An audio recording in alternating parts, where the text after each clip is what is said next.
మళ్ళా ఇచ్చిరు ఈ సకదానం ముచ్చట. రజిత రజిత రజిత దీని నాశనమైపోను. ముగ్గురు పిల్లలు చచ్చిపోయారని ఒక్క కంటి చుక్క కూడా కడతలేదంట. ఇది మరి ఏ నెలలకే పుట్టినట్టుంది, నిజంగానే మనసులో పుట్టనట్టుంది.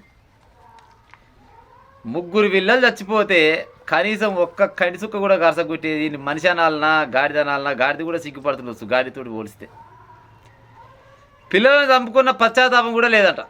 ఎందుకుంటుంది చంపింది ఇదా? ప్రియుడితో ఫోన్లు మాట్లాడుకుంటా కబుర్లు చెప్తుందంట. ఇంకా ఇక చెప్తారు కదా భర్త ముచ్చట పిల్లల ముచ్చట ఏమేమి అంటే ఏమంటే కసురుకుంటుందంట. అలా ముచ్చట ఎత్తకు నా దగ్గర అని చెప్తుందంట ఫోన్లలో.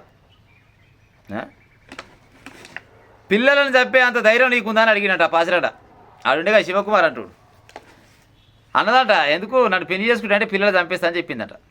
అంటే ఇటు ముందుగా చంపేమంటే చంపేస్తా అని చెప్పిందట. మరి చంపేసి అంత ధైర్యం నీకుందా అని రెచ్చగొట్టినట. నాకు అంత ధైర్యం లేదా? చూడు రాదు నీకెందుకు బాధ? నేను పిల్లల్ని చంపేస్తా, చంపేసి నువ్వు నన్ను చేసుకునే ధైర్యం నీకుందా అంటే నువ్వు చంపేసుకొని రాబో నేను చూస్తా అని చెప్పిందట. పైన ముగ్గురు చక్కదారాల పిల్లలు చంపేసింది. చంపేసి ఆ చంపిన నేరం మొగన్ మీద పెడదామని చిన్న ప్లాన్ వేసింది. మొగన్ మీద నేరం వేసి మొగడు జైల్లో పడతాడు. నేను పోయి మంచిగా అరకులో వెళ్ళనో లేకపోతే కులు మనాలను ఆడ ఈమె కాపురం చేద్దామని ఈమె కథల పడ్డది. గెట్ టుగెదర్ ప్రోగ్రామ్ పోయిరామంటే ఇంకో గిసోటి పని చేసుకొని వచ్చింది.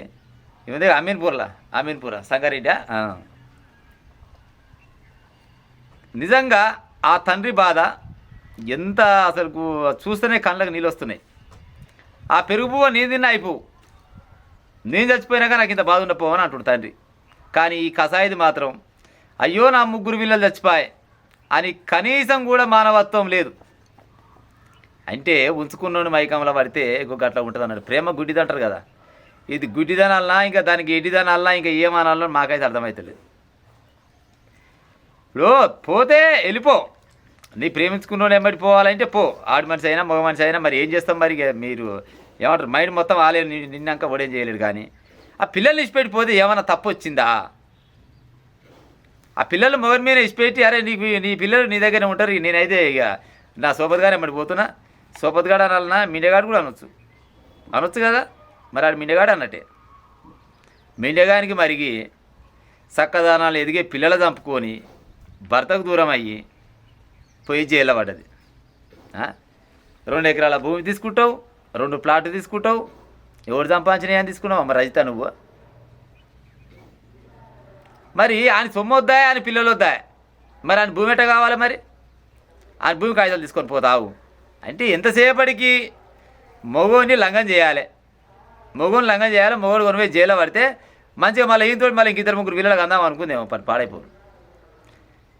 10వ తరగతిలో అప్పుడు ఎప్పుడో ప్రేమిస్తే ఆ కాలంలో మస్తుగా చిన్న ఏమంటారు కదా, ఏ చిన్నగా ఉన్నప్పుడు ప్రేమించుకురో లేకపోతే దోస్తానం చేసిరో ఆయపాయ్ పోయినామా అంటే గెట్ టుగెదర్ ప్రోగ్రామ్ చేసుకున్నామా అంటే బుక్కటి తిన్నామా అంటే ఇతర వరి రావాలి. గది కానీ గెట్ టుగెదర్ ప్రోగ్రామ్ పోయి పాత సోపతి కానీ పట్టుకొని వచ్చి ఉన్న మగని నాగం చేసి కడుపులో పుట్టిన పిల్లల్ని చంపుకొని ఏం సంపాదిద్దామని చేసింది చెప్పురు ఈమె. చూడు ఎట్ట ఉంది చూడు, మన తమిళ హీరోయిన్ ఉన్నట్టే ఉన్నది ముక్కు. చూడు దీని ముక్కు నాశనం అయిపోను, బొబ్బడ ముక్కు ఉన్నట్టే ఉంది చూడు ఒకసారి. బొబ్బడే మా ఊళ్ళో ముసలామ చేసేది వెనకడికి బొబ్బడాలు గట్టినే ఉంది, దీని ముక్కు నాశనం అయిపోను. పిల్లల్ని చంపేంత సీన్ నీకుందా అని రెచ్చగొడితే ఉతుకున్నోని మాటలు బయట సకదా కడుపు పంట చంపుకున్నావంటే నువ్వు ఎసవంటి ఆడదాన్ని అనాలి. ఏం కదా నీ ముచ్చట రోజు పేపర్కి వస్తుంది. అసలు చదవాలంటే నాకే ఎట్లా అనిపిస్తుంది. పోలీసు వాళ్ళు మా అమ్మ కానీ దీనికి ఒక మంచి ఆయమన్న జిన్ పాయింట్ వేయిరి, లొడాస్ పాయింట్ వేసి కింద కాళ్ళు కట్టురి, కింద కాళ్ళకు దారం కట్టి తొండలు ఎలకలు ఇచ్చిపెట్టురు పాయింట్లా. ఇటువంటి పని ఇంకో కాడి మనిషి చేయకుండా. ఇప్పుడు వ్యభిచారం అన్నప్పుడు చేస్తోళ్ళు ఆడవాళ్ళు ఉన్నారు, మగవాళ్ళు ఉన్నారు. అక్రమ సంబంధాలు ఆడవాళ్ళకు ఉన్నాయి, మగవాళ్ళకు ఉన్నాయి. అది అందరికీ నడుస్తూనే ఉంది భూమి మీద. కానీ కడుపులో పుట్టిన 3 పిల్లల్ని కనీసం మానవత్వం లేకుండా ఇసం పెట్టి చంపే అంత ప్రేమ ఉంటుంది. దాన్ని ప్రేమ అంటారా చెప్పురిగా?